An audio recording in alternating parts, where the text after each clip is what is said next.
Hello दोस्तों, मैं आनंद सिंह आप लोग का आनंद जीएस स्टडी चैनल पे स्वागत है।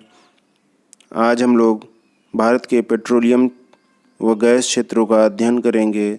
दोनों क्षेत्र पेट्रोलियम व गैस एक ही जगह पे पाए जाते हैं। पेट्रोलियम गैस वह गैस है जिससे आप लोग खाना बनाते होंगे या घर में आपने देखा होगा गैस के सिलेंडर जो है इसमें पेट्रोलियम गैस और भरी है, और गैस के वाहन सीएनजी जिनको बोलते हैं, और एलपीजी होती है। एलपीजी खाना बनाने में होती है, और सीएनजी जो आपके वाहन चलते हैं गैस से चलते हैं वाहन ना, वे भी ये सारे क्षेत्र में तेल के जो कुएं होते हैं वहाँ गैस भी पाई जाती है और तेल भी पाया जाता है। तो ये पेट्रोलियम गैस और पेट्रोलियम तरल पदार्थ के बारे में आज हम अध्ययन करेंगे, कहाँ किस क्षेत्र में पाया जाता है। तो पहला हमारा, आप तो जानते होंगे कि पेट्रोलियम में ही पेट्रोलियम पदार्थ एक काला काला तेल तरल पाया जाता है। उसी में डीजल, पेट्रोल, केरोसिन, ऑयल ये सभी शोधन करके निकलते हैं। तो पहले हम पेट्रोलियम के बारे में किस राज्य में पाए जाते हैं इसका अध्ययन करेंगे। फिर उसके बाद में इनकी तेल शोधनशालाओं का भी अध्ययन करेंगे कि किस किस राज्य में तेल शोधनशालाएँ स्थित हैं, क्योंकि ये भी बहुत महत्वपूर्ण हैं, इनसे भी क्वेश्चन आते हैं। तो हम पेट्रोलियम भंडारण की दृष्टि पहले देखते हैं। अगर ओरली देखा जाए भंडारण की दृष्टि से कौन सा राज्य प्रथम पे है, तो पेट्रोलियम भंडारण की दृष्टि से हमारा ये राज्य बहुत पुराने भंडारण हैं यहाँ पे असम में। कौन सा राज्य है? असम भंडारण की दृष्टि से प्रथम है। ठीक है, किसके भंडारण में? पेट्रोलियम के।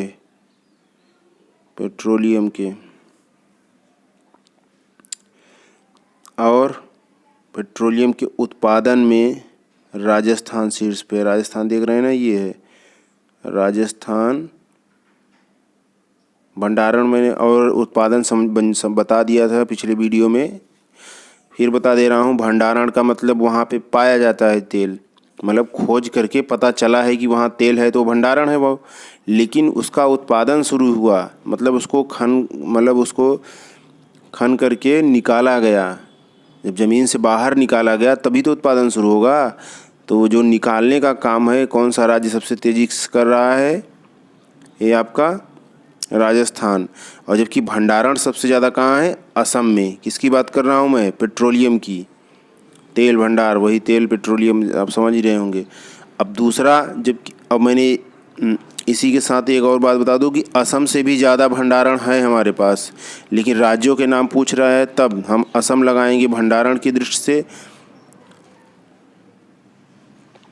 और गुजरात है उत्पादन की दृष्टि से। इसके पूर्व मैं आपको बता दूं कि अपतटीय क्षेत्र, अपतटीय का क्षेत्र का मतलब है कि जो पेट्रोलियम है तटों पे तो वो भूमि पे तो पाया जाता है, ऐसे तटों पे भी पाया जाता है। ये समुद्र के अंदर पेट्रोलियम पाया जाता है, जबकि वर्तमान में पूरे विश्व में ऐसा देखा जा रहा है कि तटों के पास ही ज़्यादा पेट्रोलियम पाया जाता है। जैसे ये गोदावरी और कृष्णा नदी का बेसिन है, यहाँ पे पेट्रोलियम पाया जाता है। और ये मुंबई हाई है, भारत का सबसे ज़्यादा पेट्रोलियम इन्हीं क्षेत्रों में पाया जा रहा है। किस क्षेत्र में? अपतटीय में। मैंने बताया आपको कि राज्यों में असम में सबसे ज़्यादा पेट्रोलियम के भंडार हैं। उत्पादन में राजस्थान प्रथम पे है। कौन सा राज्य? उत्पादन में राजस्थान। लेकिन ये राज्यों की बात है, अगर उसी ऑप्शन में लिखा रहे कि अपतटीय क्षेत्र, तो वो उसी पे चिन्ह लग जाएगा कि अपतटीय क्षेत्रों में भारत में सबसे ज़्यादा पेट्रोलियम होता है। क्योंकि अपतटीय क्षेत्र तो बहुत बड़े क्षेत्र हो गए, ये क्षेत्र आ जाएंगे, मुंबई हाई वाला भी आ जाएगा, और बसीन तेल क्षेत्र भी आ जाएगा, और ये कृष्णा गोदावरी बेसिन भी आ जाएगा। तो अगर इन पूरों को जोड़ दिया जाए तो ये राज्य असम राज्य से ज़्यादा भंडारण है, इनका उत्पादन भी ज़्यादा है। तो अगर लिखा रहे अपतटीय क्षेत्र तो पहले उसी पर टिक लगेगा। ठीक है, अगर अपतटीय क्षेत्र नहीं, केवल राज्यों के नाम दिया है असम, गुजरात, राजस्थान, तो भंडारण की दृष्टि से असम प्रथम पर होगा। और उत्पादन की दृष्टि से आपका कौन सा राज्य आएगा? राजस्थान होगा प्रथम पर। ये है राजस्थान ना, तो उत्पादन की दृष्टि से राजस्थान प्रथम पे है, जबकि अपतटीय क्षेत्र में ही भंडारण और उत्पादन सबसे ज़्यादा होता है पहले नंबर पे। तो हम पहले अपतटीय क्षेत्रों का ही अध्ययन कर लें। एक क्रम से चलते हैं। पहले असम। असम में तेल के बने बताए ना, सबसे ज़्यादा भंडारण कौन सा राज्य कर रहा है अपतटीय क्षेत्रों के बाद? असम। और असम में कौन सा पहला तेल का कुआं बना था? कौन सा? डिगबोई। कौन सा है? डिगबोई। और तेल शोधनशाला पहली बनी डिगबोई, और डिगबोई यहाँ पे है। और डिगबोई से तेल शोधन शुरू हुआ, लेकिन डिगबोई से पहले ही माकूम नामक स्थान पे तेल का कुआं खोदा गया था। कुआं समझ रहे हैं ना? तो वो एक तरह से मशीनीकृत नहीं था, इसे नॉर्मल तरीके से खोदा गया। तो अगर पहला तेल कुआं कहाँ खोदा गया? तो माकूम में। और पहली तेल शोधनशाला यहाँ पे डिगबोई में ही, असम में, और मतलब इंजीनियरिंग तरीके से लगाई गई डिगबोई में ही पहला तेल शोधन। कहाँ? असम के डिगबोई में। और असम के तेल क्षेत्र हैं 4 हैं: माकूम, नाहरकटिया, मोरान, डिगबोई। लेकिन मैंने बताया कि ये ब्रह्मपुत्र घाटी में पूरे होंगे, क्योंकि यहाँ पे ब्रह्मपुत्र नदी जाती है। तो इन सब में माकूम, असम का डिगबोई सबसे महत्वपूर्ण है। नाहरकटिया, मोरान, सुरमा घाटी और कई सारे हैं, लेकिन डिगबोई आप लोग याद रखेंगे। ठीक है।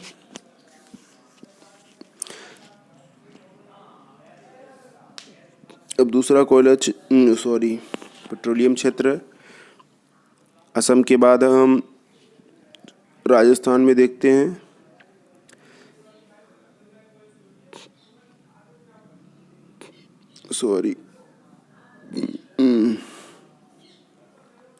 राजस्थान में अभी हाल में 2008-9 में तेल के बहुत सारे जगह खोजी गई हैं 4 नाम से। कौन कौन है? ऐश्वर्या, मंगला, भाग्यम। ये 3 तेल क्षेत्र खोजे गए हैं, और इसीलिए राजस्थान बहुत तेज़ी से उभरा है इस समय में तेल क्षेत्र के शोधन में। इसके पूर्व राजस्थान पीछे था। ठीक है। राजस्थान बाड़मेर, बीकानेर पे 2-3 स्थानों पे है ये तेल की मतलब ये भंडारण। कौन कौन से? राजस्थान, बाड़मेर, बीकानेर राज्यों में ऐश्वर्या, मंगला और भाग्यम तेल शोधनशालाएँ हैं। कौन कौन सी? ऐश्वर्या, मंगला और भाग्यम। मैंने बता दिया यहाँ पे ये यहाँ पे है तेल क्षेत्र ये राजस्थान में यहाँ पर है। वो नहीं पा रहा है, ये है राजस्थान में, यहाँ पर क्षेत्र है। ये पूरा गुजरात का आपका तेल क्षेत्र ही है। गुजरात में कौन कौन सा तेल क्षेत्र है?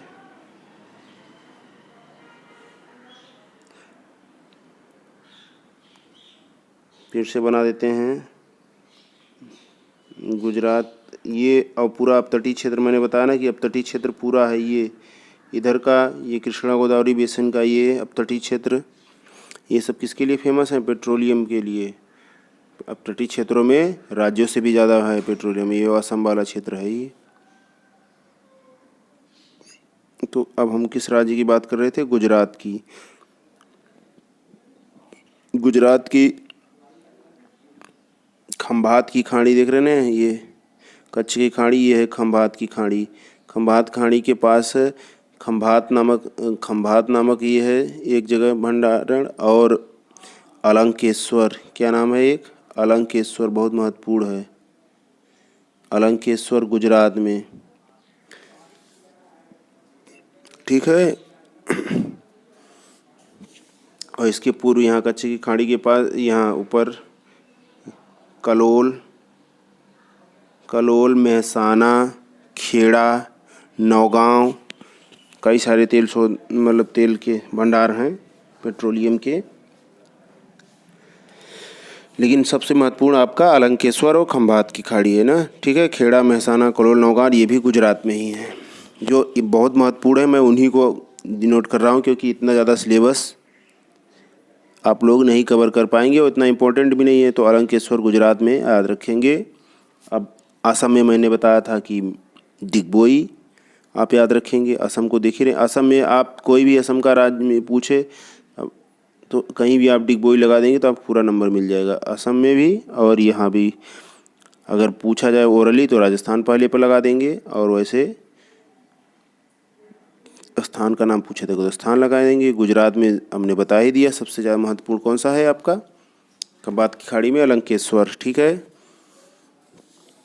पश्चिमी अपतटीय क्षेत्र पे आ जाते हैं हम लोग। पश्चिमी अपतटीय क्षेत्र में कौन सा महत्वपूर्ण है, ये बम्बई है ना, तो बम्बई से 150-160 किलोमीटर दूर मुंबई हाई है। यहाँ पे तेल क्षेत्र है, पेट्रोलियम के भंडार बम्बई हाई, इसी के नीचे ही बसीन तेल क्षेत्र है। बम्बई हाई बहुत ज़्यादा इसमें तेल शोधन हुआ है। बता रहे हैं पूरे भारत में इस क्षेत्र में अपतटीय क्षेत्र में सबसे ज़्यादा तेल यहीं है। तो इतना ज़्यादा शोधन हुआ है कि ये बम्बई हाई पीछे चला गया है। अब बसीन सबसे ज़्यादा तेल है इस समय। मुंबई हाई और बसीन दो तेल, पश्चिमी तट है ना ये भारत का, ये मैंने बताया था ये पूर्वी तट है, ये पश्चिमी तट। तो पश्चिमी तट पे अपतटीय क्षेत्र पे बम्बई हाई और बसीन तेल क्षेत्र हैं, और पूर्वी तट पे ये कृष्णा गोदावरी का बेसिन है ना, तो कृष्णा गोदावरी बेसिन में है अपतटीय क्षेत्र। और यहाँ पे अपतटीय क्षेत्र का नाम क्या है, रवा। क्या नाम है, रवा। मैंने बता दिया यहाँ मुंबई हाई है, और ये कौन सा नाम था, बसीन तेल क्षेत्र। और यहाँ पूर्वी क्षेत्र में क्या नाम है, रवा। कौन सा तेल क्षेत्र है, रवा। और आंध्र प्रदेश में ही आलापुर है अंदर, यहाँ पे तेल क्षेत्र। ठीक है। ज़्यादा गहराई में हम लोग नहीं पढ़ते हैं, पता है कि ये यूपी बोर्ड का सिलेबस उस हिसाब से ज़्यादा बड़ा हो जाएगा। तो अब हम आपको बता चुके पेट्रोलियम भंडारण के क्षेत्र। अब हम तेल शोधनशालाओं की बात करेंगे। तेल शोधनशालाएँ भी बहुत इंपॉर्टेंट हैं, इसी में बता दे रहे हैं। तेल शोधनशालाएँ किस राज्य में कौन कौन सी हैं, और आपकी उनकी लोकेशन देख लीजिएगा। ठीक है। तो हमारी यूपी में जो आती है, यूपी की आएगी, यूपी में सबसे महत्वपूर्ण है यूपी की, आप देख लीजिए। मथुरा यूपी में कहाँ है आप बताएं, पता है ना, मथुरा ये है, यहाँ है एकदम किनारे। क्या है ये, मथुरा, जहाँ मंदिर है कृष्ण भगवान का, मथुरा तो आप लोग सुना होंगे। तो मथुरा में कौन सी तेल शोधन, कहाँ पे तेल शोधनशाला है, यूपी में एक ही है, मथुरा। कहाँ है, मथुरा। और आज पानीपत कहाँ है, ये हरियाणा में पानीपत है ना, ये हरियाणा का पानीपत।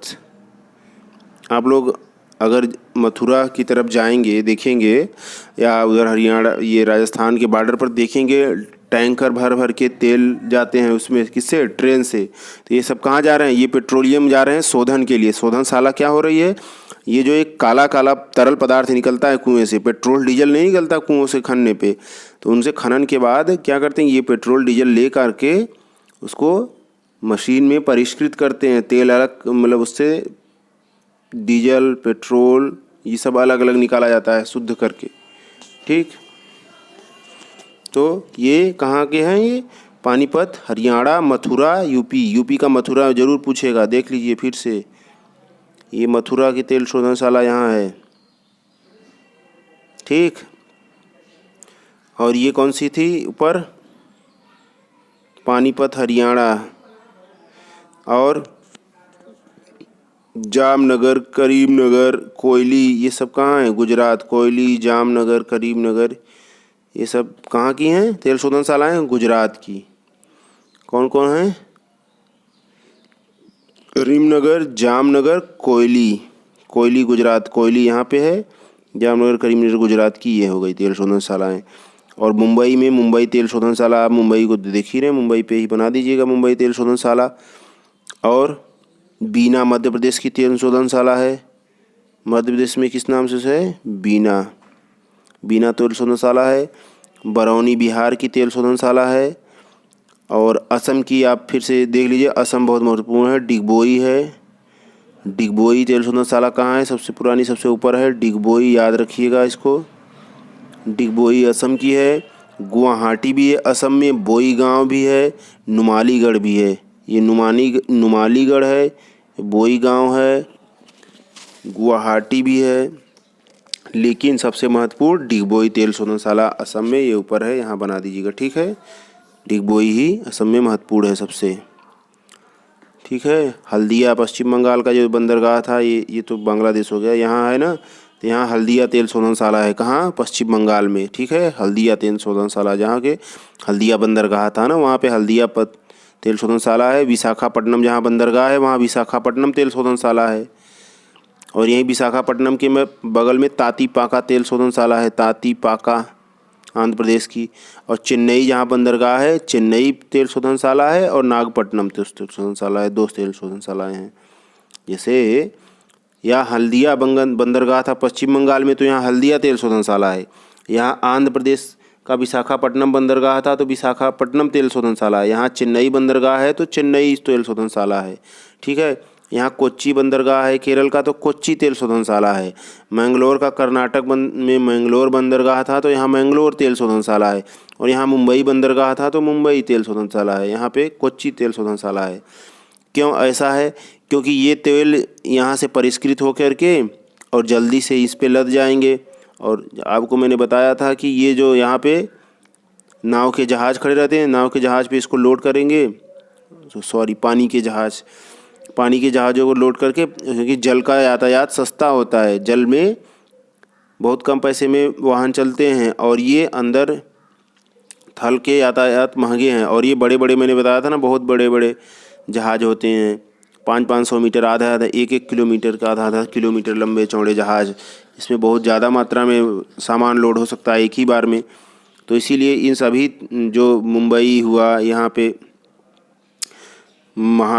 और ये मैंगलोर कर्नाटक का हुआ, कोच्चि हुआ केरल का, चेन्नई हुआ, आंध्र प्रदेश का विशाखापट्टनम हुआ, इन सब बंदरगाहों पे तेल शोधनशाला इसलिए बनाई है क्योंकि इसको यहीं से भर करके जहाँ पे पहुँचाना हुआ, जिस राज्य में ले जाके पहुँचा दिया गया जल्दी से, इसीलिए तटों पे तेल शोधनशालाएँ ज़्यादा बनी हैं। ठीक है, लेकिन महत्वपूर्ण तेल शोधनशाला डिगबोई असम की, मथुरा है, और ये मुंबई वाली, और चेन्नई और कोच्चि, इन्हीं सबको आपको, कोच्चि, चेन्नई, मुंबई, इन्हीं की याद रखिएगा, जो और ज़्यादा इंपॉर्टेंट नहीं है। ठीक है, आज की वीडियो यहीं तक, धन्यवाद।